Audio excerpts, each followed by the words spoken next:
네, 정권 교체 일어났다. 초선 박사 15회 시작합니다. 조선 야. 박사. 와, 조선 박사 어색합니다. 여러분 미세한 변화를 눈치채시는지 모르겠지만 저희가 제목을 초선 박살에서 초선 박사로 바꿨습니다. 뭐 큰 의미가 있나요? 여당에 대해서 네, 박살낼게요. 박살내는 것보다는 우리가 박사가 돼가지고 박사가 돼서 전국 국정 운영에 뒷받침하고 예. 민생 개혁 법안 빨리 해가지고 이렇게 네, 그런 것들을 하는데 이거 자양분이 되자라는 차원에서 초선 박사로. 이용 의원님 네. 이렇게 심오한 의미가 있는지 아셨어요? 박살 낼 거 다 박살 냈다라고 해서 일단 바꾸자라고 했는데 네, 아직 그래도 박살낼 게 많이 남아 있는 것 같긴 한데 네. 저희 오늘 조금 허전하다게도 저희 최현일 의원님 지금 안 계시잖아요. 이 자리에 앉았었죠. 네. 진짜 인사청문 중이에요. 그러니까 네. 그 자리에 국민소통이. 낼름 앉으셨네 이 의원님이. 아니 근데 어제부터 진행 중인데 네. 우리 최현일 의원님이 거기서 또 메인 활약을 또 하고 계시더라고요. 네. 우리 최현일 의원님 안 오셨으니까 대신 영상으로 잠깐 최현일 의원님 활동 여러분께 한번 소개해드리겠습니다. 전두환 군사독재 시절인데 이거 많이 보셨을 것 자신과 같은데. 길을 가로막는 정경들을 향해서 한 이용 중년의 의원님 여성이 못 보신 것 꽃을 같으셨는데? 달아주고 있습니다. 후보자님, 이 사진 속의 인물이 누군지 아십니까? 정경입니다. 너무 일찍 피어버린 탓에 행여 누가 꺾을까? 누가 짓밟을까? 서글프고 불안해했다라고 어머니께서 아들에 대한 애틋한 그리고 애절한 표현을 했습니다.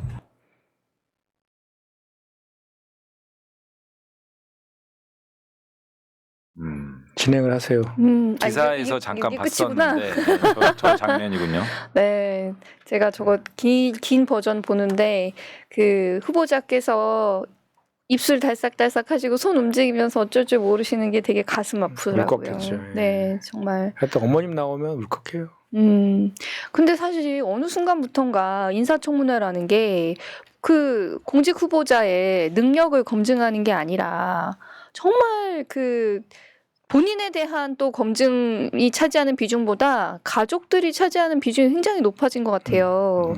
그리고 소소한 그런 그 하나까지 티끌까지 찾아내가지고 좀 모욕을 주고 이런 그 알리고 싶지 않은 것들을 알게 하는 그런 자리가 된 게 아닌가 싶어가지고 특히 이번에 저희 김민석 의원님 같은 경우는 뭔가 이제 뭔가 부정하게 축지한 것 같은 그런 이미지를 쌓기 위해서 국힘 의원들이 너무 이렇게 공격을 많이 했잖아요. 그게 너무 저는 좀 많이 분노했던 것 같습니다. 그러니까 그 주포가 주진우 의원하고 박규택 의원 아니에요? 둘 다 검사 출신이잖아요. 이 사람들이 그 검사 시절에 버릇을 못 버리고 마치 그 후보자가 무슨 검찰의 무슨 피의자인 것처럼 그러니까요. 그 SNS 등에 아직 그 청문회 통해서 소명도 안 한 그런 내용들을 마치 사실인 것처럼 사실 확인도 하지 않고 버젓이 올려놓고 완전히 악마화시키고 범죄화시키고 마치 그 우리 이재명 대통령이 옛날에 그 표적 수사해가지고 막 피의사실 공포 흘려가지고 막 악마화시키고 이랬던 그거 완전히 판박이잖아요. 그러니까 너무 그래서 제가 좀 전에 그 논평을 냈는데 허위사실 유포로 고발하겠다라고 했어요. 국민의힘 그 인천 의원들에 대해서. 그게 뭐냐면 지금 그 이제 여러 가지 의혹들을 크게 이제 보면은 한 4가지 정도 의혹을 제기하는 것 같아요. 아빠 찬스 썼냐, 칭하대 석사 논문 받은 거, 그리고 수익보다 지출이 한 6억 정도 더 많았다. 그리고 사적 채무와 관련된 것들인데 이 3가지는 다 이제 소명이 됐거든요. 6억 갖고 계속 시비 거는 거예요. 그러니까 제가 봤을 땐 처음부터 아예 모욕 주기 하려고 작심하고 그렇게 하고 나중에 이제 그 파행시키려고 했던 것 같아요. 그러니까 이제 저는 그 뭐 청문회라는 게 우리가 여야 공수가 바뀌면 약간 이제 서로 그런 공격하는 그 측면은 있는데 해도 너무하다는 생각이 진짜 부끄러움도 없고 반성 사과도 없는 상태에서 지금 정권이 왜 바뀌었는지를 그러니까요. 망각하고 정말 힘든 상황에서 이재명 대통령 얼마나 열심히 합니까 지금. 퇴근 시간이 없을 정도로 열심히 하고 있는데 그거 빨리 내가 구성하게끔 총리 인준 협조해줘야 되는데 저 양반들은 그 협조랑 협치 그러니까 그 협치라는 거에 대해서 오로지 딱 하나밖에 없어. 저 국민의힘의 관점에서 협치는 법사위원장 본인들한테 주는 거 외에는 말만 협치라고 저런 거를 좀 협조해주고 이렇게 하는 게 협치 아니에요? 그러니까요. 예. 특히 그 청문회 거기서 청문회장에서 이용우 의원님의 라이벌 주진우 의원님이 정말 사람들의 라이벌 연장을 아니고요. 많이 지르고 있더라고요. 네, 라이벌이라고 아니, 생각하지 뭐 않고. 라이벌이라고 생각하진 않지만 네. 아니 근데 그 이제 그 주진우 의원이 그 제기하는 의혹이 6억 있잖아요. 6억. 6억에 대해서 후보가 다 소명했거든.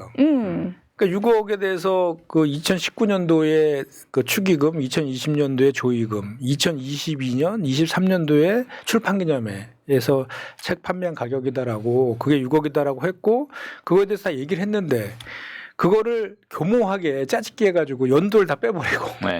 날짜만 4개를 딱 넣어갖고 마치 2달 사이에 6억이라는 현금을 집에 쟁여놓고 마치 무슨 한 것처럼 막 이렇게 SNS에 박제해 버렸잖아요. 그러니까요. 아니 그러면은 그거에 대해서 그 이제 김민석 후보가 그 소명을 하니까 한다는 얘기가 뭐 정치적으로 풍자적으로 그렇게 표현한 것이다라고 그렇게 그 얘기를 하잖아요. 아니 지금 사람 하나 이렇게 죽여놓고 풍자적이라고 하면 넘어갈 일이냐? 허위 사실이잖아요. 그러니까 인정한 거잖아요, 자기가. 네. 그래서 저거는 고발할 수밖에 없어요, 내가 볼 때는. 네. 그리고 이제 그 축의금 조의금하고 출판기념회 해가지고 들어온 현금을 어떻게 증빙합니까? 아니 뭐 영수증 끊어주는 게 아니잖아요, 그게. 그렇죠. 그리고 그거를 상대방이 있잖아. 그러니까. 네. 네. 뭐 그리고 뭐 이 2달 안에 어떻게 썼냐 계속 따지던데 그 들어오는 거 가지고 계속 추징금 갚아 나갔다고 또 그렇게 또 설명을 했잖아요. 네, 다 했잖아요. 뭐 그랬더니 뭐 이제 뭐 통장을 다 까발려야 되는 것처럼 그렇게 얘기하는데 사실 어떠한 위법적인 그런 그 사실을 이렇게 찝어내지 못하니까 지금 네. 계속 자료만 계속 더 달라고 그러고 있는 상황인 말도 안 되는 자료 요구해놓고 없는 자료 요구해놓고 자료 제출 안 한다고 파행시키고. 그러니까 지금 여기 파행하면 어떻게 되나요? 이렇게 질문 올리셨는데 8시 반부터 다시 재개한다고는 하더라고요. 네.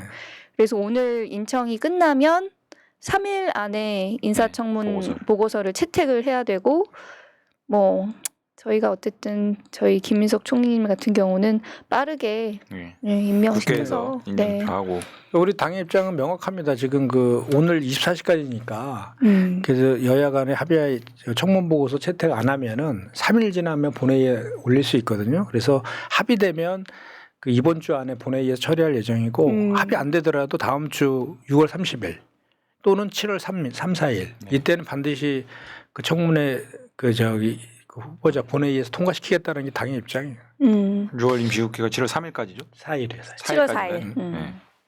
의혹 제기를 계속 하는데 사실 근거는 없고 그러니까 그것만으로 이제 계속 재탕 삼탕하는데 그래서 이제 청문제도를 좀 많이 그러니까 이제 근본적으로 바꿔야 되는 거 바꿔야 아니냐. 된다. 그러니까 사실은 지금과 같은 대한민국의 여러 가지 위기 상황이 중첩되어 있는 상황에서는 국무총리가 해야 될 역할들이 굉장히 많은데 이 국무총리가 그런 것들을 끌고 갈 수 있을 만큼의 어떤 역량이 있는지를 오히려 점검하고 확인하는 과정들이 훨씬 더 저는 인청제도에서 중요하다고 보는데 그런 내용은 온데간데 없어요. 그러니까 김민석 총리 후보자가 과연 이 대한민국의 현실에 처해 있는 부분에 있어서 뭐 민생경제부터 개혁입법 과제 등등에 대해서 얼마만큼 식견을 가지고 있고 구체적인 어떤 이런 것들을 제시할 수 있는 그런 능력이 있는지를 하나씩 짚어보는 것도 국민들한테도 굉장히 관심사고 중요한데 그런 부분들이 저는 청문장이든 청문장 밖에서든 들어본 적이 없거든요. 그러니까 이런 식의 청문회 제도가 계속 반복되는 것에 대해서는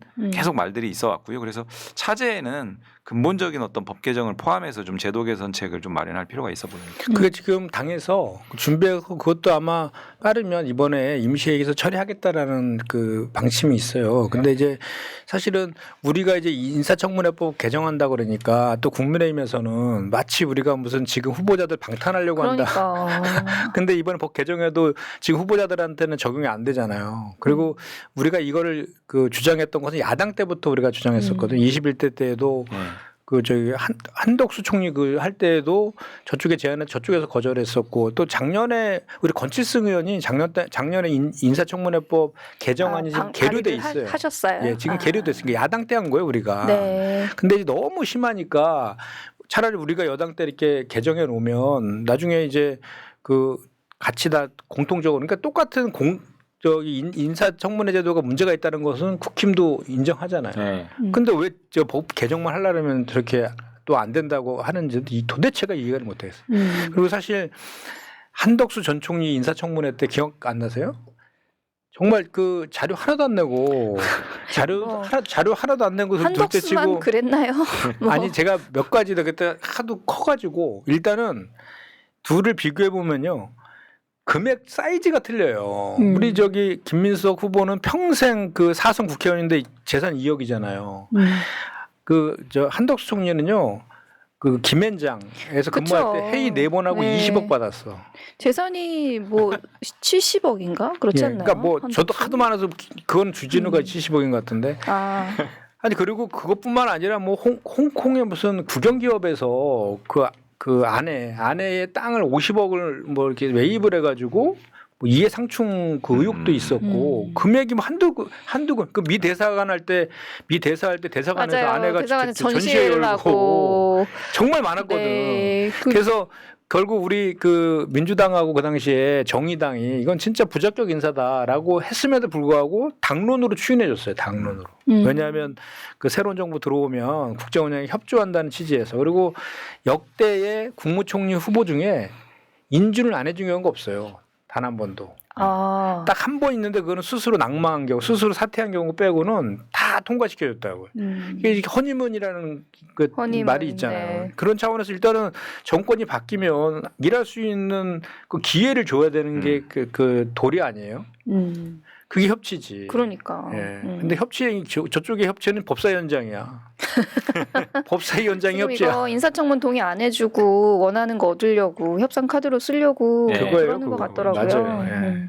근데 지금 김현정 의원님이 원래 말씀을 잘하시긴 하지만 오늘따라 굉장히 뭔가 청산 빼고 유수와 같이 네. 과거 막 수년 전 얘기까지 다 이렇게 정확하게 말씀하시는 거 보니까 역시 대변인이다. 아니 내가 저기 화가 나가지고 내 지금 김민석 후보와 관련된 논평만 네. 그 이제 이틀 사이에 6개인가 냈어요. 아, 저희 김현정 의원님이 이번에 원내 대변인으로 취임하셨죠. 제가 늦게나마 인사청문회를 축하드립니다. 생방송으로 축하드립니다. 계속 보고 네. 있습니다. 저희 이용 의원님은 원내 부대표단에 네. 합류하셨고, 네, 두 분 다 엊그젠가요? 대통령님 또 청와대 가서, 아 맞아. 네. 아 청와대가 아니지 사저 대통령실에 대통령실. 관저 가서 만나고 오셨더라고요. 아니 우리 그 대통령님의 너무 부럽습니다, 여러분. 아니 그러니까 대통령님의 그 스타일을 지금 그 전부터는 좀 알았지만 정말 그 빠르신 것 같아요. 그날도 네. 한 오후쯤 돼가지고 이렇게 이게 된 거잖아요. 그러니까 점심 때쯤 연락 왔다면서요. 반찬하는 저녁 게. 먹으러 오라고. 아 그랬었나? 이게 기억이 안 나. 이제 보안 때문에 이제 시간도 안 알려주고 하지만 오늘 저녁에 뭔가 있다 이렇게만 하고 근데 사진 그렇게 나오네. 그러니까 저 앞에 저 개수영장인가 그 앞에 진짜 있더라고요. 저 앞에. 정말 개수영장 같은 느낌이 나나요? 아, 진짜 그 응? 저는 근데 개수영장을 본 적이 없어가지고. 그래서 아니, 만찬은 사람 좀 수영장은 분위기는 좀 어떠셨어요? 어떤 얘기 주로 하셨어요? 분위기 좋았죠. 저희 저기. 계획에 있던 주제는 아니지만. 근데 좋은 게 뭐냐면 보통 저렇게 하면 윤석열은 혼자 99분 여기 구석에 김현정 네. 의원님 있네요. 혼자 99% 얘기하고 한 1분 정도 다른 사람 얘기한다며요. 네, 그러니까. 우리 이재명 대통령이면 저기 참석한 20명도 되거든요. 20명이 한 명도 안 빠지고 다 네. 돌아가면서 그 얘기하기 시키고 주로 들으셨고. 네네. 네. 정말 그런 분위기 저기 아주 즐겁겠죠. 각자 얘기하면 또 그 각자 말씀하신 분과 관련된 또 이렇게 코멘트 이렇게 뭐 이렇게 한 번씩 계속 이어가면서 예. 근데 확실히 이제 대통령이 되신 뒤에는 약간 뭔가 대통령 이렇게 같은 느낌이 나요? 네, 그러니까 사실은 그 제가 나- 당선되기 전에는 거의 이제 매일 같이 보다시피 했잖아요. 근데 딱 되시니까 이제 보는 것도 좀 이렇게 뜸해졌고 그리고 그쵸. 지위가 그렇게 되다 보니까 나도 모르게 좀 약간 좀 이렇게 뭔가 음. 조심스럽고 또 그렇게 되더라고요. 그리고 실제로 분위기가 원래 의원님들이 이제 그 대표 당시에는 이제 굉장히 좀 친밀하게 이제 했었는데 그날은 뭔가 되게 다들 되게 조심스러워했어. 우아한 분위기였군요. 그러니까 말하는 것도 예의를 막 이렇게 지키고 쉽게 쉽게 말하는 분위기는 아니었어. 썰렁한 농담하지 않고. 긴장들도 좀 이렇게 네. 느껴졌고. 네. 맞아요. 네. 그게 좀 지나니까 다 풀렸어. 그게 긴장. 아, 처음에 밥을 약간 먹으니까. 어색하잖아 일단. 네. 대통령실도 처음 가보고. 네. 그다음에 저희 만찬할 때 그 마지막에 대통령님이 강훈식 비서실장한테 한마디 하라 그랬거든. 강훈식 비서실장 한 얘기 기억나요? 힘들어 죽겠다고. 아무 얘기 다 해. 그 형보다 9배 힘들다고. 나랑 같은 상임이었거든요. 아, 그땐 대충 했거든. 저 진짜 새벽부터 얼마나 힘들겠어. 그 강유정 대변인 보세요 한번. 맞아요. 배지도 떨어지고 강유정 의원님 정말. 다크서클 막 어우 막 딱 하더라고. 그날도 보셨어요? 봤죠. 어. 거기 여기 정무수석하고 비서실장하고 같이 네. 이렇게 배석해갖고 있는데 네. 막 우리 분들 너무 반가워하더라고. 권혁기 의전비서관님 배석. 네. 저 권혁기 비서관님. 네, 저희 대통령 그 관저에 다녀온 얘기 했는데요. 이제 이재명 정부가 시작됐다는 그런 뭔가 느낌을 두 분이 받고 오신 것 아니 같아요. 여기 그 인천 관련해 가지고 우리가 꼭 한 가지 더 할 얘기 해야 돼요. 뭐냐면 그 6억 현금 관련된 거 명백한 허위사실 유포예요. 그래 본인이 허위사실 인정했잖아요. 풍자한 거라고. 무슨 풍자야 그게 허위사실이지. 주진우 의원 페이스북에 스스로 인정한 질의응답 형태로 이렇게 봤어요. 가상의 상황을 대화로 이렇게 만들어서 써놔서 사람들이 마치 그런 대화가 이루어진 것처럼 생각할 수 있게 되어 있긴 하잖아요. 근데 그거를 풍자한 거다라고. 그러니까 허위사실인 거 인정한 거잖아요. 허위사실인데 풍자한 거라는 거잖아. 근데 더 기가 막힌 거는 국민의힘 현수막을 전국에 다 걸었어요. 저거를 네, 지금. 그렇더라고요. 이거는 명백한 두 분 변호사잖아요. 허위사실 맞아요? 검토해 보겠습니다. 네, 아니 그러니까 말 잘못해 나도 나만 또 고발당하는 거 아니야? 빨리 얘기하세요 이렇게. 일단은 법적으로. 그 말씀 주신 내용에 대해서는 당 법률에서 좀 고발을 심각하게 좀 검토해 보겠습니다. 예, 예. 지금 뭐 우리 저기 대변인도 고발 저쪽에서 하겠다는데 뭐 우리도 가만히 있을 수 없죠. 아니 내가 한다고 그랬다고. 아 그래요? 본인이 뭐 이렇게 아. 불평해서 이건 명백 허위사실 아, 유포다. 그렇구나. 당한다는 게 아니었군요. 당 차원에서 우리 저 이용우 저 네. 법률위원장께서 고발할 거다 이렇게 네. 얘기했죠. 그러니까 그 지금 현수막의 문구가 그 인청을 받을 대상이 아니라 제가 기억이 안 나는데 수사 대상이다. 수사 대상이라고 이렇게 써놨죠. 아, 검증이 아닌 수사 대상이다. 네. 집에 쟁여놓은 사실 6억 돈다발 이거는 사실 허위 사실이잖아요. 그렇죠. 어.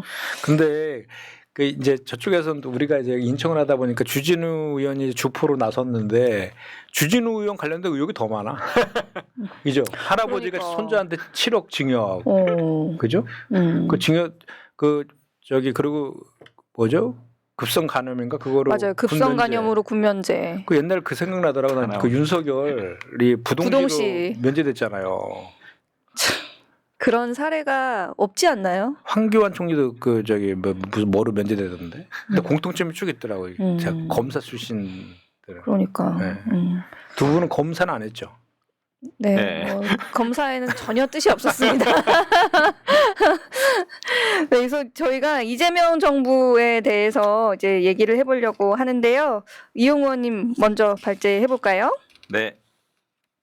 얼마 전에 이제 장관 인선을 좀 많이 발표를 했어요. 장관 인선의 백미는 이렇게 제목을 뽑아봤는데 각자들이 생각하시는 인선 평이 조금씩 다를 것 같은데요. 보시면 저렇게 우리 이제까지 예. 네. 12분, 11분에다가 이제 국무조정실장 이렇게 이제 그 장관과 장관급 인선 발표를 했는데 저는 백미를 각자 한 분씩 좀 이렇게 생각을 해두세요. 제가 생각하는 백미는 노동부 장관. 네. 그러니까 환노이 아니랄까봐. 네. 이 사진은 좀 생소하네요, 김영훈 그러니까 후보자님. 사진을 저도 좀 원래 하필이면 저런 사진을 썼어. 빼고 넘기는. 저런 사진 말고도 많이 있을 텐데 급했는지 아무튼 전날 발표하고 다음 날 뭐 이렇게 이제 보수 언론들에서는 민주노총 위원장 출신 여기에다 포커싱을 맞췄어요. 근데 사실은 저는 그 노동부 장관 인선의 어떤 중요한 배경 우리가 주목할 지점은 현장 노동자 출신이다. 저는 여기에 포인트가 있다고 생각합니다. 왜냐하면은 대통령실에서도 전 민주노총 위원장이라고 해서 인선을 했을 때 보수 진영 재계에서 어떤 반응이 올지는 뻔히 알거든요. 근데 거기에 초점을 맞춰서 인선을 했을 것 같지 않고 그래서 그렇다라고 하면은 어디에 초점을 뒀을까? 저는 현장 노동자, 우리 소년공 출신 대통령 이재명 대통령과 현장 노동자 출신의 노동부 장관. 그러니까 사실은 전례가 별로 없어요. 근데 보시는 바와 같이 전날 인선 발표할 때 저렇게 운행하고 있었어요. 그러니까 운행하고 저기 철도기 간사거든요. 직접 처음에 운행하고 전화했을 있었고. 때는 운행 네. 중이라서 받지도 받지를 못했다고 못했고. 하더라고요. 그래서 윤석열 정부 3년에서 무너진 어떤 노동 영역, 이 노동 기본권 이런 부분들에 대해서는 현장 노동자 출신 노동부 장관을 통해서 이런 부분들을 상징적으로 좀 보여주고 변화를 좀 추동해 나가겠다. 저는 이렇게 좀 바라봤고 저분을 제가 좀 알아요. 저분 이제 중앙선대위 과정에서 노동본부에서 본부장을 했었고 제가 이번에 부본부장을 대선 과정에서 네. 같이 활동하셨군요. 했었고 했는데 저분이 이제 일각에서는 이런 의견도 있더라고요. 노동 행정 경험도 없고 민주노총 위원장은 했지만 노동 정책에 대한 저도 이해가 살짝 있겠냐. 그런 생각은 했어요. 네. 그런 경험이 혹시 있으실까? 네. 노동 행정 경험은 사실 없어요. 근데 저분이 뭐가 뛰어나냐면은 노동 정책에 대한 이해가 굉장히 밝고요. 그다음 두 번째는 학습 능력이 뛰어납니다. 주변의 여러 가지 평들을 좀 일관된 평이 뭐냐면 두 가지가 있어요. 그 두 가지 말씀드린. 그래서 그러니까 민주노총 위원장을 하면 기본적으로 제반 노동 의제에 대해서는 모를 수는 없고 근데 그 노동 정책에 대한 내용이 그냥 현안에 대한 이해 정도가 아니라 정책적 이해가 굉장히 깊어요. 그리고 어떤 사안에 대해서 그것을 빨리빨리 받아들이고 학습하는 어떤 그런 학습 능력이 굉장히 뛰어나고 제가 어디서 느꼈냐면은 이번에 중앙선대위 활동하면서 저희가 정책 협약을 굉장히 많이 했거든요. 근데 정책 협약을 하다 보면 각 산별 단위 여러 분야에 걸친 그런 정책적 내용에 대해서 검토하고 동의 지반을 형성해서 그 내용을 가지고 이제 협약을 하는데 그런 내용들을 굉장히 빨리 캐치하고 많이 알고 계시더라고. 그래서 저는 그런 지점에서는 전혀 걱정할 거 없다. 다만 어쨌든 노동 행정 경험은 없기 때문에 노동부 관료들과의 합을 맞추고 노동 행정을 추진하는 과정에서는 이런 부분들을 좀 보완을 해야 되는데 저는 그런 차원에서는 이제 차관 인선을 통해서 보통 차관은 이제 정통 관료 출신들이 하니까 그렇게 이제 조합을 하면은 그런 부분들도 크게 걱정할 건 아니다. 저는 이렇게 좀 봤습니다. 이번 인선의 백리. 그 네, 어떻게 행정 경험이 없다는 거는 네. 그거는 이유가 안 돼요. 왜냐하면 저 12분 중에 행정 경험 있는 분이 몇 분이나 돼요. 없는 분이 훨씬 더 많아요. 맞습니다. 장관은 네. 어차피 원래 큰 그렇죠, 그림 좀. 잡고 이제 방향 방향성이 중요한 거예요. 방향을 잘 방향이 중요하고 정하는 게 그 중요하죠. 밑에 관료들이 얼마나 일 잘합니까? 그 방향성만 잡고 그분들의 동기부여를 해주고 관료들이 일을 잘하는지 모르겠는데 관료들을 잘 채찍질을 해야 되는데 관료들이 능력이 있죠. 그러니까 네. 방향성만 잘 잡아주고 동기부여하면 그 네. 뒷받침해주는 거는 사실 어느 집단보다 가장 능력이 있는 분들이죠. 그 전문가들인데, 근데 저는 이번에 인선을 보면 야 참 절묘하게 했다는 생각이 절로 들어요. 그러니까 네. 뭐 전부 다 보면 예를 들어서 좀 전에 얘기했던 노동부 장관은 노동자 출신을 임명한 거잖아요. 네. 또 중기부 장관은 그 기업인을 임명했어요. 네이버 전 대표. 대표이사. 예, 그렇게 되어 적재적소에 또 산자위도 마찬가지고 그다음에 산자위는 아닙니다만. 산자위 아닌가? 아 아니구나.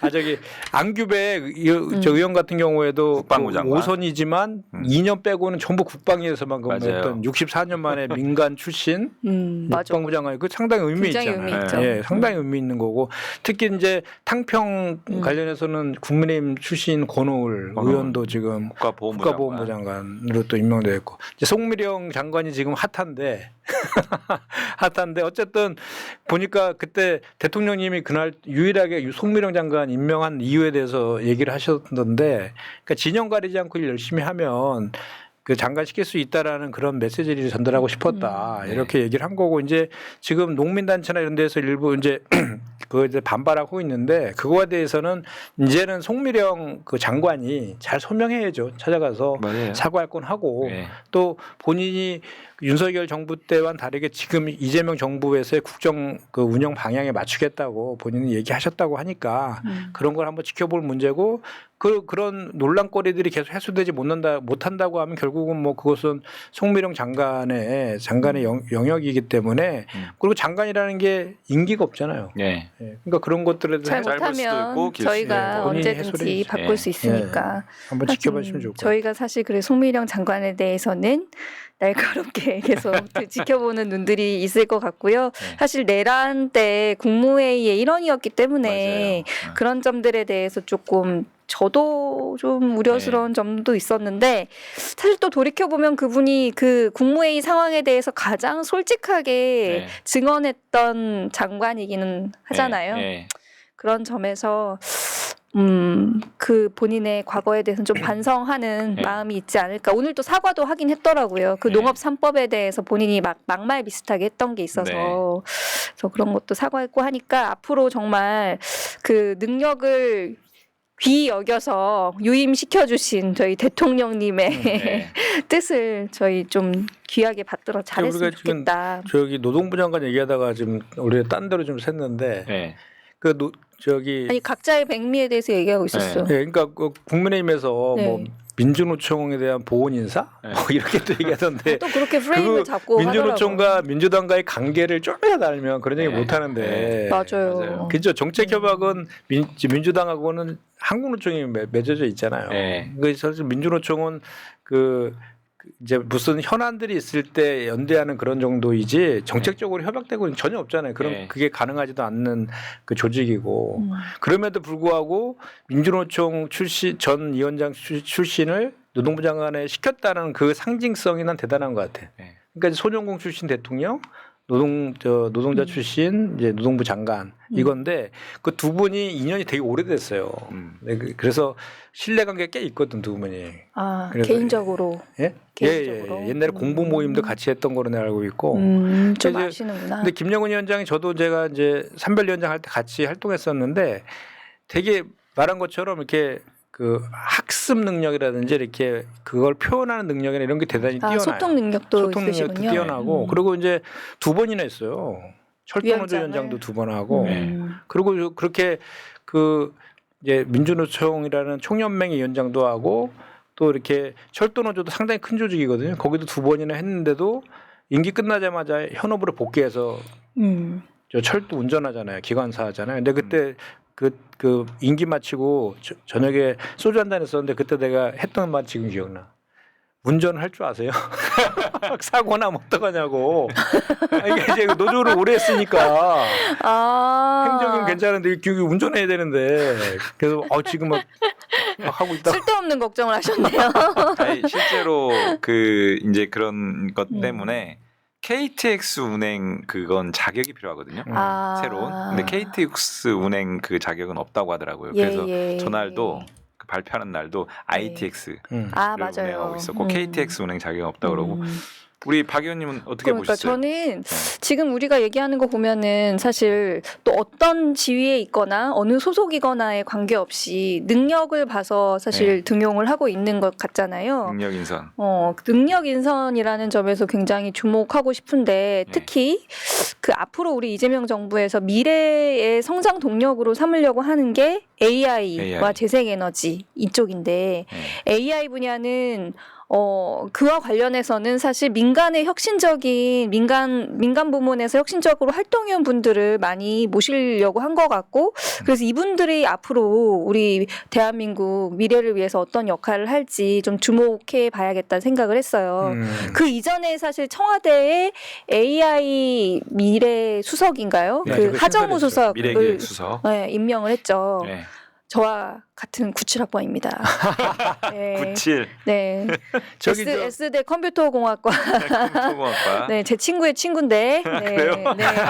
청와대 AI 수석이 되셔가지고 지금 컴퓨터공학과가 뒤집어졌다고 하더라고요. 근데 지금 저기 보면 과기부 장관 같은 맞아요. 경우에 배경원 장관. 예, LG에서 AI 네. 연구원장으로 일하시던 분이고 아까 말씀하셨듯이 지금 중기부 장관 같은 경우는 네이버에서 또 그 AI가 같은 그런 서비스 개발 이끌어온 분이고 해서 이런 그 민간의 전문가들을 등용했다는 것이 굉장히 눈에 띄고 이분들이 현장에서 쌓아온 그런 전문성과 지식을 잘 접목해서 우리 대한민국의 미래를 좀 잘 만들어줬으면 좋겠다. 네. 이재명 정부의 그런 점에서 앞으로 이분들의 활동이 이재명 정부에서 이분들의 활동이 좀 주목된다. 저는 그런 생각이 능력 듭니다. 인선. 예, 네. 그런 것도 이것도 이제 약속한 대로 하시는 것 같아요. 우리 후보 음. 시절에 그 AI 100조 시대 100조 투자 그 얘기하면서 전략 산업으로 키우겠다 했잖아요. 국부 펀드 뭐 이런 걸 활용해 가지고.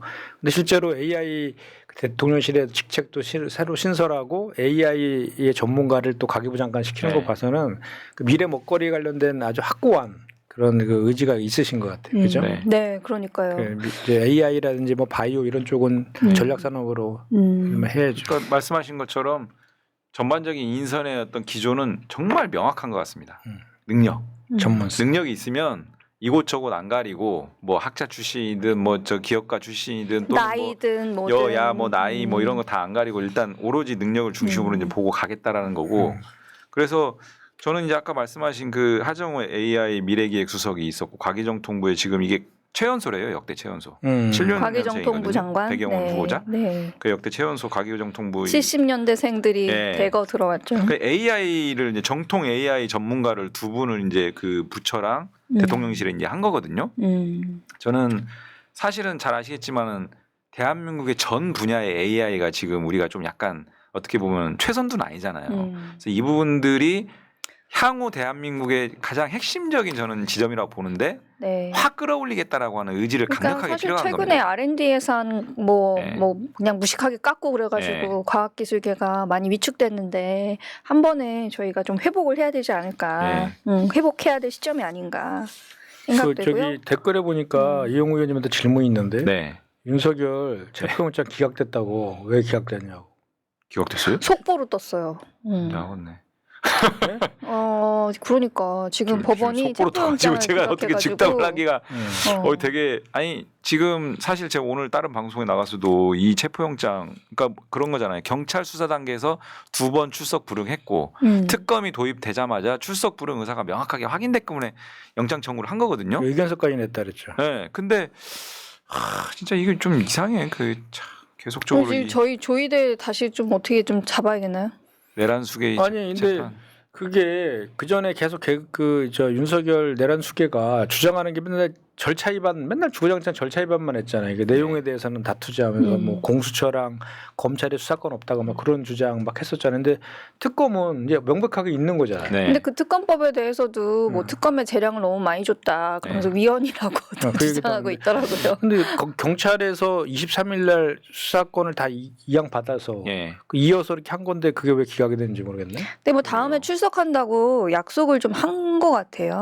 약속이라기보다 이제 뭐 이제 영장 청구하니까 뒤에 그런 얘기를 했어요. 아니 뭐 우리 조율도 안 하고 뭐 나갈 생각도 있었는데 이건 사후적인 변명인데 재판부가 이제 특검이 출범하자마자 바로 영장 청구하는 거에 대해서 좀 고려를 했는지는 잘 모르겠어요. 속보라서 제가 직답은 못 하겠는데 나온다 그래서 기각시킨 거 아닌가? 뭐 그런 사후적 변명을 어느 정도는 좀 고려한 것 같은 느낌도 드는데 일단은 그러면 다시 한번 신속하게 좀 출석 요구하고 또 불응하면은 그때는 이제 뭐 얄짤없죠. 그럼 저기 그 김용현 구속영장은 결과가 네. 나왔나요?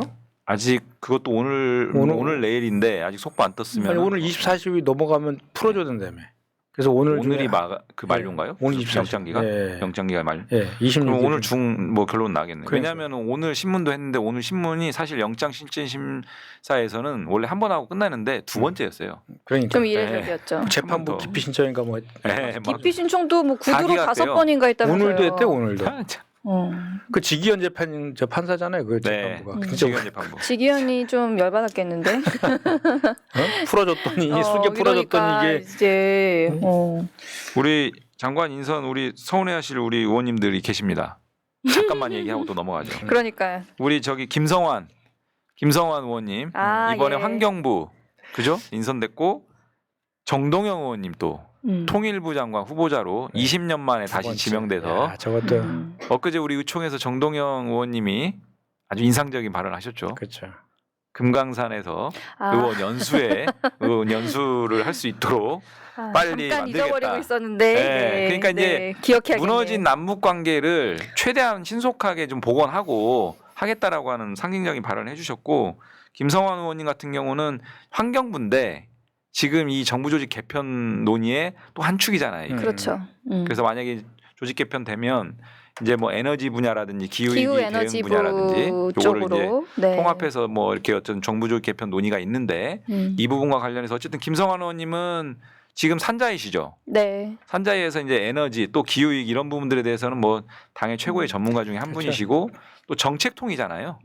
그래서 아마 뭐 정부 조직 개편해서 새롭게 이제 탄생하더라도 충분하게 이제 이렇게 끌고 갈 수 있는 역량이 있습니다. 저희 오늘 산자위 그 네. 예산 추경 때문에 전체 회의 했는데 사전 회의 하는데 저희한테 여러분 한 분야를 8년 하시면은 장관이 될 수 있습니다.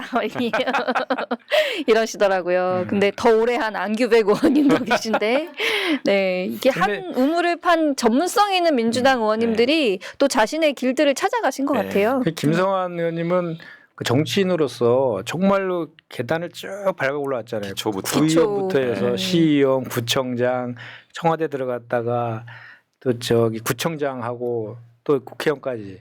그 노원구청장 할 때에도 전국에서 저 탈탄소 맞아요. 재생에너지 관련해서 네, 네. 저 지자체 에너지 1등 평가받고 자립마을 뭐 같은 그쪽 거. 그때부터 재생에너지 뭐 이런 쪽 아리백 이런 쪽은 완전히 관심도 많으셨고 그럼요. 최고의 전문가죠. 법안도 많이 내셨고. 김성환 의원님은 이제 제가 환노이라서 그래서 두 그날 분이 전화가 자주- 오셨어요. 잘 그날- 봐달라고 인사청문회 잘 인사청문회 봐주세요. 이제. 제가 아. 전화를 축하 전화를 드렸어야 되는데 전화가 왔고 사실 김성환 의원님이 청와대에서 정책 조정비서관 하셨거든요. 그러니까 정책 그야말로 정책통인데 맞아요, 사실. 제가 말씀을 이렇게 나눠 보면은 정책에 대한 그림을 정말 대한민국의 이런 큰 그림을 그랜드하게 굉장히 잘 그리시고 그러니까 정동영 의원님 스케일이 크세요. 그래서 저는 남북 관계의 혁신적인 어떤 변화 상당히 기대됩니다. 네, 두 분들. 뭐 저희 뭐 강선우 의원님이나 강선 의원님. 한 분 더 계셨던 것 같은데 전재수 의원님. 전재수 전재수 의원님 의원님. 뭐 다 저희 역할을 전재수 의원님 엄청 해주실 거라고. 걱정하시던데. 왜요? 올해 말까지 해수부 부산으로 이전시키라고 어제 의총에서 네. 그러니까 이게 큰 명이 뭐 떨어져. 해수부 부산 이전 얘기 나오니까 저희 다음 주제로 넘어가 보겠는데요. 지금 해수부 부산 이전 포함해서 우리가 이제 이재명 정부에서 약속했던 진짜 대한민국의 지도를 그리는 작업을 지금 진행하고 있잖아요. 국정기획위원회가 출범을 해서 이제 가열차게 활동을 하고 있습니다. 지금 저희 이용 의원님도 사회분과에서 네, 활동하고 사회분과. 계시고 저는 경제분과의 특별부자역이라는 이상한 이분과인가요? 네 경제 2분과 특별부자역이 제일 높은 거지. 특별부자역이라는 저 기후 에너지 분야, 기후 에너지 분야. 중심으로 해가지고 활동을 하고 있는데요. 사실 해수부 같은 경우에 그러니까 업무 보고를 지난주에 3일 동안 세종에서 네. 진행을 했습니다. 뭐 아마 그 분과에서도 사회분과에서도 에피소드가 있을 것 같은데 네. 검찰청, 그다음 방통위, 그다음에 해수부가 업무 보고하다가 업무 보고가 중단되는 그런 사태가 있었죠. 커트됐죠. 해수부가 저희 분과였는데 그래서 해수부 같은 경우는 뭐 그런 게 있었어요. 지금 부산 이전 같은 공약이 있는데 이런 공약에 대해서 전혀 조금 이행 계획이나 뭐 이런 것들이 제대로 마련되어 있지 않았고 또 가기 싫겠죠. 저희 분과에서 계속 자료를 사전에 유출되는 그런 일들이 아. 일어났어요. 그래서 저희가 반복적으로 경고를 했는데 해수부도 자료가 사전에 언론에 나간 거예요. 맞아요. 그래서 저희가 분과에서 분과위원장님이 자료 왜 유출이 된 거냐 그랬더니 왜 유출되는 어디서 유출되는지 모르겠다. 거기까지 말했으면 저희가 넘어가려고 했는데 위원님들이 유출하신 거 아니에요? 이런 식으로 이제 그래요? 그 행동을 한 거예요. 그래서 저희가 기조실장이? 그 폐수부 보고하는 사람들이 그래서 저희가 이제 불가피하게 이런 상황은 있을 수 없다. 그래서 다시 보고를 받기로 하고 유출 경위를 따지기 위해서 조사를 하고 뭐 그런 활동을 했죠. 사실 해수부 같은 경우에는 그 본부 빼고는 거의 다 이미 부산에 내려가 있어요. 네. 그러니까요. 네. 북극 항로 개척이라든지 뭐 그런 거에 의해서 그쪽으로 가면 정책 집중도 또 높아지고 또 해양수도 부산 관련된 것도 뭐 지방 균형 발전 이런 것들에서 좀 필요하긴 하죠. 부산에서는 뭐 지금 부산 시민들, 부산시 다 대환영 이고 지금 이제 그 보고 중단된 게 또 검찰청. 검찰청은 원래 이제 그때 지난주에 보고하려다가 이제 가장 핵심 보고 사항이 수사기소 분리였거든요. 수사기소 분리라고 하는 그 공약에 대한 이행 계획을 제출하지 않고 오히려 권한 확대 방향으로 그러니까. 가지고 와가지고 엉뚱깽뚱하게 완전히 이제 공약 정면으로 이제 반기를 들은 거고요. 더군다나 민주당 네. 압수수색했던 검사가 보고에 네. 들어왔다면서요. 그러니까 대놓고 이제 그러니까 참 이상한 애들이에요. 이상한 애들이고 그래서 원래 오늘 재보고 일정이었어요. 검찰청. 근데 그래서 사전에 보고서 제출해라 해 이제 어제 왔는데 똑같아요. 그래서 오늘 재보고 일정을 또 연기를 해버렸어요. 국정위에서. 그래서 7월 2일 날로 이제 다시 잡혀 있는데 저는 안 바뀔 거라고 생각합니다. 얘네들은 수사기소 불리면 자기네들이 이제 권한을 갖다 대폭 축소하는 건데 스스로 그걸 써야 되는데 안 쓰겠다는 거거든요. 안 쓰겠다는 거고 심우정 검찰총장 이 심우정 검찰은 이걸 안 쓰겠다는 거예요. 그러면 그냥 더 이상 보고받을 필요 없어요. 그냥 국정기획위원회에서 써나가면 됩니다. 이렇게 단순 외청에 불과한 중앙부처도 아니고 외청에 불과한 애들이 이렇게 정면으로 대통령 공약과 국민과의 약속을 반기를 든다는 것은 있을 수 없는 일이에요, 사실은. 그렇죠. 이런 일들이 벌어지고 있습니다, 지금. 아니 그 윤석열 검찰 시절에는 그렇게 말 잘 듣더니 정말 그 이거 국정기획이 활동이 원래 8월 말까지죠.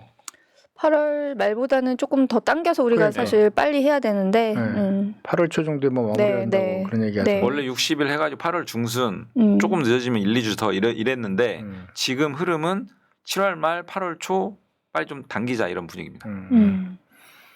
그 저기 대통령님이 마음이 급하신 것도 있는 것 같아요.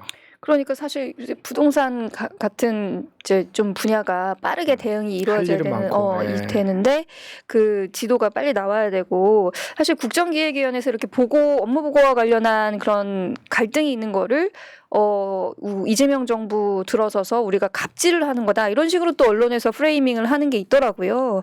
근데 보고로 오는 분들이 사실 장차관이 아니라 실제로 우리 이재명 정부에서 손발이 돼서 일을 해야 될 그런 관료들이거든요. 이 사람들이 이재명 대통령의 공약을 얼마나 잘 이해하고 있고 그 계획을 얼마나 잘 준비해 왔는지 이런 걸 점검을 해야 우리가 빠르게 공약을 실행할 수 있으니까 네. 그래서 저희가 국정기획위원회에서 관료들을 준비시키기 위해서라도 그리고 앞으로 이재명 정부가 빠르게 성과를 내기 위해서라도 정확하게 이거는 할 수밖에 없는 거다 하는 생각이 들고 저도 이제 기후 정부를 표방한 최초의 정부가 이재명 정부고 네. 기후에너지부 공약 같은 정부 조직 개편 공약이 빠르게 그 세부적인 계획이 나와야 된다고 생각을 해서 그 부분을 정말 최선을 다해가지고 빠르게 잘 만들어 보도록 정부 조직 하겠습니다. 그 개편하는 게 가장 우선순위 아닌가요? 최우선 순위고 별도의 정부조직 개편 TF를 국정기획위원회 내에 꾸렸고요. 이제 각 분과별로 이제 1인씩 결합해가지고 국정기획분과가 이제 주관하면서 진행하는데 저도 이제 그 사회 1분과 위원으로 정부조직 개편 TF에 들어가 있는데 사실 언론에서 가장 관심 있는 데가 정부조직 개편 TF여가지고 그렇죠. 저희가 지금 입을 꾹꾹 닫고 있습니다, 사실은. 왜냐하면 이거는 굉장히 민감한데 논의 과정의 내용들이 흘러나가면 굉장히 좀 어수선하거든요, 혼란스럽고. 괜히 좀 네. 부작용이 날 수도 있고. 맞아요. 그래서 틀어질 수도 있고 괜히 이래서 새날에서 조금만 흘려보세요 한번. 안 됩니다. 저 잘립니다. 아마 조만간에 이거는 제일 우선적으로 해가지고 7월 1, 2주 정도면은 갈무리하지 않을까 싶긴 하고요. 우리 박지혜 의원님 아마 이제 그쪽 기후위기 에너지 이런 분야의 최고 전문가시니까 의견을 좀 많이 내시면 아마 많이 반영되지 않을까 싶습니다. 네, 적극적으로 활동하도록 하겠습니다. 저희 사회분과에서도 같이 손발을 맞추면 좋을 것 같고요. 마지막 주제 김현정 의원님. 네. 벌써 마지막 주제예요? 네, 시간이 빠르게 흘러가고 있네요. 그나저나 댓글에 백승환 의원님은 여기 없습니다. 누구세요? 이거를 저는 박지혜입니다. 명찰을 나처럼 이렇게 달아. 게다가 여기서 붙여. 아니, 그러게. 화면이 어제 보여요. 저녁 먹으면서 계속 그 얘기했거든요. 우리 백승환 의원하고 박지혜 의원하고 사람들이 헷갈린다고 그 얘기는 거기서도 그래요 지금? 지금 백승환 의원님 계엄 손실보상 약속한 거 지켜주세요라고 하셨는데, 네, 백 의원님 그런 것도 약속했어요? 뭐 우리 공약 같은 거 중에 하나가 계엄 손실보상일 것 같아요. 아, 진짜 네, 비슷한가 보구나. 그런가 봐요. 네. 나는 전혀 안 그런 것 같아. 계엄 손실보상은 저희도 네, 이것도 역시 국정기획위원회에서 좀 구체적인 계획을 만들고 있는 것 같고요.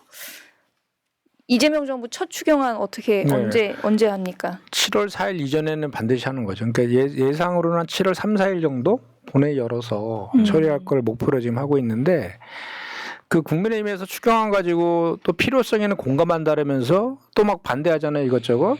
그런데 또 이제 국정 발목 잡기 하고 있는데 그것도 왜 그럴까 보면 또 협치를 핑계로 법사위원장 달라고. 뭐 거기랑 이렇게 다시 또 귀결이 글로 가요. 뭐, 모든 게 다 법사위원장. 그러니까 그 뭔가 이게 협상을 하려고 하는 그런 거죠. 그런데 여전히 진짜 분골쇄신하고 막 해야 되는 그 반성 분골쇄신 해야 되는데 그런 건 안 하고 계속 발목 잡기부터 시작을 하니까 정말 안타까운데 5월 달에 윤석열 정부에서 1차 추경할 때 그때 우리가 적극적으로 협조했잖아요. 13조 8천억 그 추경할 때 그때 국힘에서 그 국힘 정부 여당에서 그때 그 당시 윤석열 정부에서 한 얘기가 국힘이랑 한 게 추경은 타이밍이다. 막 그랬잖아요. 그러면서 막 했는데 그 이제 와서는 이제 와서는 뭐 돈 푸는 뭐 어쩌고 이재명 무슨 저기 당선 축하 뭐 뿌리냐 뭐 이런 식으로 갖다 막 호도하고 그리고 김문수 공약에 30조 추경이 있었잖아요. 대선 공약인데 그러네요. 앞뒤가 네. 안 맞는 얘기를 네. 막 하니까 참 그래서 지금 상황에서는 그 추경은 진짜 타이밍이거든요. 지금 한참 이제 소비자 그 심리 지수도 올라가고 그 경기가 회복될 거라는 기대감이 상당히 높아지고 있잖아요. 이럴 때 추경해야 되는 거거든요. 이럴 때 추경해서 그 저기 민생회복지원금 같은 거 해서 내수 진작 살리고 딱 이렇게 할 때 있는데 이제 마냥 이거를 기다릴 수는 없으니까 6월 임시회의 마지막인 7월 4일 전에는 반드시 하겠다. 이게 저거고 그래서 그 추경과 관련된 이제 시정연설을 내일 이제 대통령께서 그렇죠. 국회에 드디어 오셔서 10시에 대통령님이 하죠. 국회에서 본회의장에서 네. 또 뵙겠네요. 그게 네. 이제 그 사실은 그 추경을 하려면 예결위원장을 선출해야 되잖아요. 그 예결위원장이 지금 공석이어가지고 그거를 뽑기 위한 또 본회의를 또 열어야 되거든요. 그 이제 원래는 이번 주 중에 그 본회의를 열어서 지금 5개의 상임위가 공석이거든요. 그 하려고 처음에는 그런 생각이 있었는데 좀 바꿨죠 순서를. 시정연설부터 듣자. 안 그러면 시정연설 안 듣고 하면 시정연설 할 때 또 국민의힘에서 또 깽판치고 해방 놓고 막 또 야유하고 시위하고 막 그럴 거 아니에요. 그래서 일단 시정연설부터 듣고 그 다음에 본회의 열어서 상임위원장 선출하는 그런 순서로 좀 바꿨죠. 저희 전략적으로. 그래서 내일까지 의장께서 그 예결위원들 명단 다 제출하라 했어요. 네. 그 상임위원장 5명에 대한 명단도 제출하라고 했고 그리고 제출한 거 가지고 그 여야 원내대표단이 모여서 그거에 대해서 논의하는 거로 이렇게 했는데 그 이면에는 뭐 그런 것 같아요. 만약 제출 안 하면 그 추경을 위해서 그 상임위 선출을 할 수밖에 없다. 그 본회의를 열 수밖에 정할 수 없다라는 있어요? 것을 네. 이제 그 의장이 의사표현을 한 것이라고 보면 되죠. 제출 안 하면 국회의장이 그거 정할 수 있습니다. 권한. 예, 본회의 어차피 권한이. 본회의 열 수 있습니다. 본회의 의사와 관련된 거는 의장의 권한이니까. 저희도 오늘 그 추경 심사를 위해서 상임위를 오랜만에 했는데요. 네. 그 산업부 같은 경우가 한 5천억 원, 중기부 관련해서 소상공인 지원하는 기능이 있으니까 한 1조 원 정도 해가지고 예산 심사를 시작을 했습니다. 심사를 했어요 벌써? 전체 상정을 하고 상정? 네 이제 예산 소위 심사를 할 건데 저는 예산 소위는 아니니까 질의할 거는 이제 오늘 질의를 하고 네. 진행을 했고요. 아마 저희 상임위는 월요일까지는 끝내자. 그래서 빠르게 진행을 할 것 같고 사실 요새 민생 경제가 진짜 어렵다, 골목 경제 어렵다 보니까 네. 추경 기다리시는 분들이 진짜 많더라고요. 그렇죠. 네. 이번에 이게, 특히 이제 추경안의 주요 핵심 내용이 바로 그런 거 아닙니까? 이제 민생 어려운 부분들에 대해서 소비 진작을 위해서 이제 그 보편 지급과 추가 지급을 좀 혼합하는 방식으로 좀 추진하자라고 했던 것이고 이런 부분들을 이제 지급을 신속하게 해서 소비를 좀 활성화해가지고 좀 내수를 진작시키자라는 취지가 가장 중요한 추경 어떤 편성의 목적이기 때문에 신속하게 좀 진행을 했으면 좋겠고요. 그렇죠. 예. 그 저기 국민의힘이 가장 반대하는 이유가 돈 뿌린다는 거잖아요. 네. 다 뭐 돈 뿌린다는데 사실 내용은 그래서 그쪽에 주장하는 그 보편 지급하지 마라, 선별 지급해라 이 주장을 계속해서 섞은 거잖아요. 네. 보편 기본으로 하되 추가로 주택대를 어려운 지원하는 분들에게는 방식으로 더 네. 그렇게 한 건데 그걸 계속 또 딴지 거는 거죠. 그러니까 예를 들어서 뭐 그러면 이게 이제 월요일 날 추경안이 국회로 와 있잖아요. 그거에 대해서 이제 우리가 본회의에서 예결이랑 본회의에서 심사하잖아요. 그 심사하는 과정에서 그런 주장들은 할 수 있는 거지. 추경의 필요성은 동의한다 그랬으니까 강론에 들어가서 그러면 이런 것들은 더 추가한다든지 이런 주장들은 본인들이 할 수 있죠. 그런 거는 뭐 상임위별로도 지금 하고 있고 그 과정에서 그건 가감할 수 있는 거죠. 얼마든지. 근데 그렇죠. 추경은 전체를 그거 사소한 거 가지고 전체를 갖다가 이렇게 안 틀어막고 된다 있고 이렇게 하고 결국은 그러면. 법사위원장 달라 이렇게 가고 그러니까. 이거는 정말 국정 발목 잡기라고밖에는 보여지지가 않죠. 네. 그리고 또 이제 그런 주장도 막 하더라고. 그 이제 우리가 그 내용 중에 그 5천만 원 미만의 7년 이상 연체자들 배드뱅크 만들어 가지고 이렇게 상각시켜주는 채무 탕감해주는 그게 있거든요. 그게 한 4천 원 정도 돼요. 그랬더니 그러면 그 뭐 성실 채무 납부자들은 그럼 뭐 저거냐, 뭐 너무 역차별하는 건 또 이러더라고. 근데 그 내용을 안 보고 막 주장하는 거죠. 그 내용에 보면 성실 채무 납부자들에 대한 그 지원도 지원도 포함돼 3천억이 있죠. 들어가 있어요. 그러니까 그렇게 그 원리금 탕감이라든지 이런 게 제도 들어가 있는데 그런 것들 다 읽어보면 다 알만한 내용들인데 그냥 막 사실 7년 이상 연체되어 있으신 분들은 사실 빚을 또 낳고 네. 해가지고 더 이상 재기가 어려워서 네. 더 나락으로 떨어지시는 분들이 많잖아요. 그러니까 기본적으로 7년 이상 연체하면 다 상각 떨거든요. 근데 이제 그 문제는 뭐냐면 그 금융권에서 대손상각 같은 걸 떨구고 막 이렇게 캠코 같은 금융권에서도 이미 다시 상환 받을 거라는 거를 기대하지 않는다는 말씀이신 근데 거죠? 다만 이제 그 신용불량자가 되면은 다른 그러니까 저걸 개인적으로는 못하니까. 아무것도 못하니까. 네. 그 실제로는 그 관련해 가지고 그 들어가는 금액보다 실제로는 그거로 인해서 혜택을 보는 금액은 한 16조인가 17 정도 되는 거예요. 그 싼 가격에 사니까 채권을 사서 소각하는 거니까 그거에 대한 그 소상공인 자영업자들 코로나 때부터 엄청 힘들었던 사람들에 대한 구제책으로 상당히 효과가 있는 거거든요.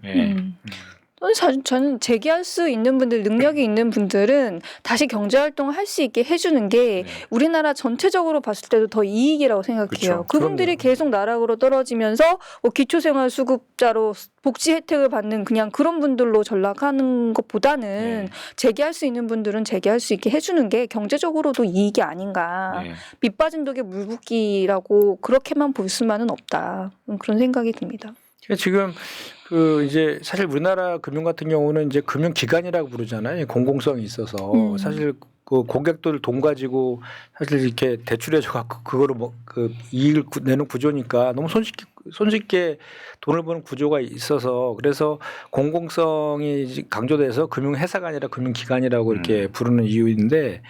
사실 그 금융기관의 가장 큰 역할 중에 하나는 한계 차주라든지 한계 기업을 갱생시키는 게 사실은 대단히 중요한데 우리나라는 완전히 거꾸로 가고 있잖아요. 그러니까 담보가 있고 고신용자한테는 저리로 장기로 빌려주고 그죠?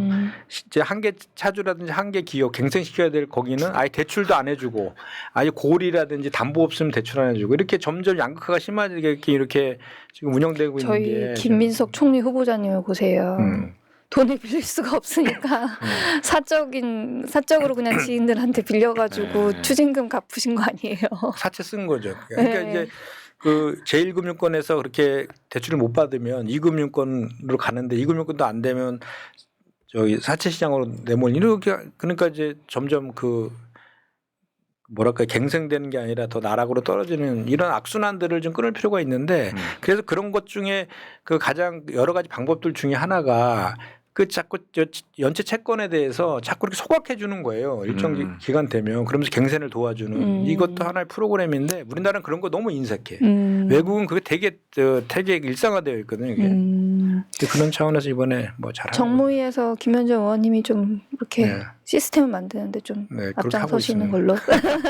근데 여기 보면 이제 그 빚탕감 같은 경우는 국민 설득을 잘 했으면 좋겠다 이런 의견들 주시는데 앞서 말씀하신 것처럼 성실하게 빚을 갚아오신 분들에게 주는 혜택도 이번에 좀 들어가 있고 그런 부분을 저희 김현정 원내 대변인께서 여기저기 잘 알려주시면 좋을 것 같네요. 네.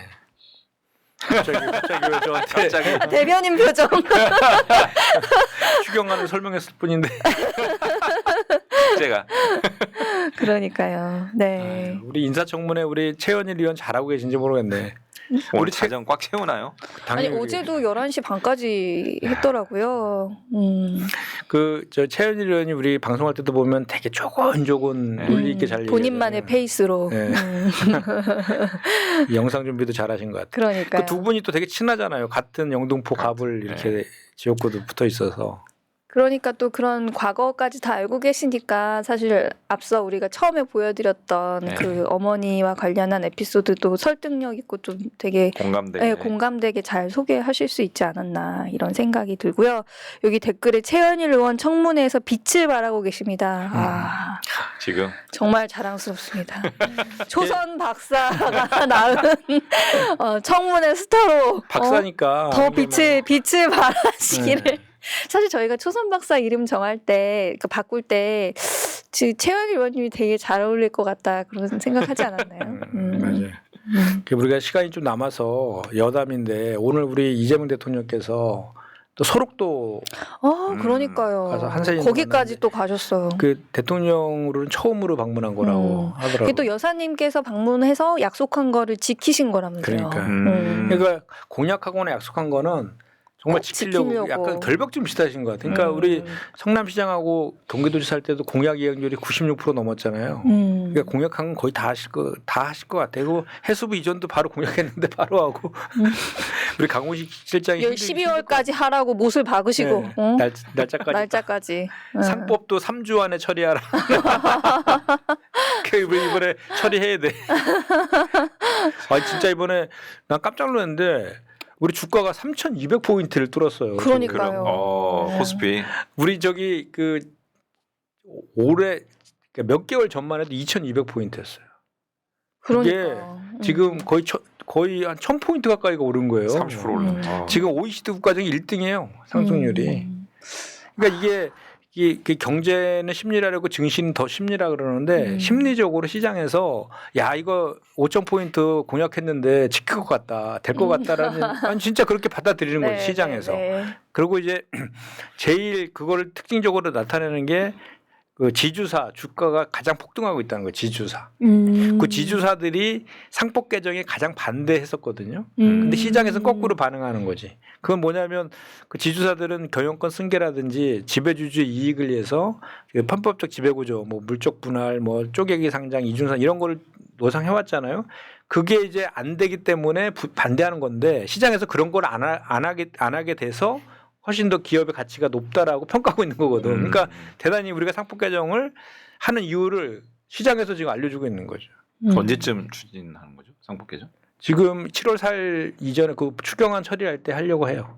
본회의. 예. 그래서 지금 뭐 빠르면 이제 상임위원장 선출되면 법사위원장 선출되자마자 법사위에서 이미 당론으로 우리가 채택된 게 내용이 있으니까 논의해서 본회의에 올리기만 하면 되거든요.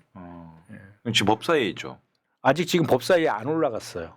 상정이 안 됐어요? 상정하지 않았어요. 정무위에서 그냥 심사. 아니 그 상법은 법사위인데 지금 심사. 법사위 위원장이 공석이어가지고 예. 그래서 원래 그 정청래 위원장께서 의원께서 수요일 날 법사위 열어서 오늘 하겠다 이렇게 하려고 했었죠. 하다가 그냥 이런저런 이제 그 이야기들이 있어서 그냥 새로운 법사위원장 선출된 다음에 하는 거로 그렇게 갔고 그거는 뭐 그 바로 할 것 같아요. 네네 바로 해야 되고. 그 상법 개정을 해줘야지 이 지금 상승 모멘텀이 계속 이어갑니다. 이게 시장에서 아 진짜 상법 개정하고 그다음에 자본시장법 개정하고 그다음에 주주 환원, 자사주 소각 이런 것들이 계속 이어져 나가야지 그게 쭉 올라가요. 그 실제로 우리나라의 주가가 지금 PBR이라는 게 0.8이에요. 주가 순자산 비율에서 0.8인데 기업의 가치가 1,000억이면 주가도 1,000억이어야 되는데 지금 1,000억이 한다고 800억이라는 거잖아요. 그러니까 태국도 1.6배거든요. 그러니까 그렇게만 되더라도 5,000포인트 훅 넘어가야 되는 건데 그만큼 우리나라가 저평가되고 있는 거죠. 그거를 제대로 바로 그러니까 이재명 대통령께서 주식을 너무 잘 알잖아요. 그러니까요. 계속 해요. 그러니까 이제 그 시장을 아니까 뭐가 문제인 거를 정확히 알고 있는 거예요. 지금 또 주식 얘기하니까 네. 왠지 김현중 네. 의원님 또 끝이 안 날 것 같은. 끝났어. 아니 그러니까 네. 추경 언제 처리되는 그게 할 얘기 별로 없는데 시간이 많이 상법 남아가지고. 개정 얘기하니까.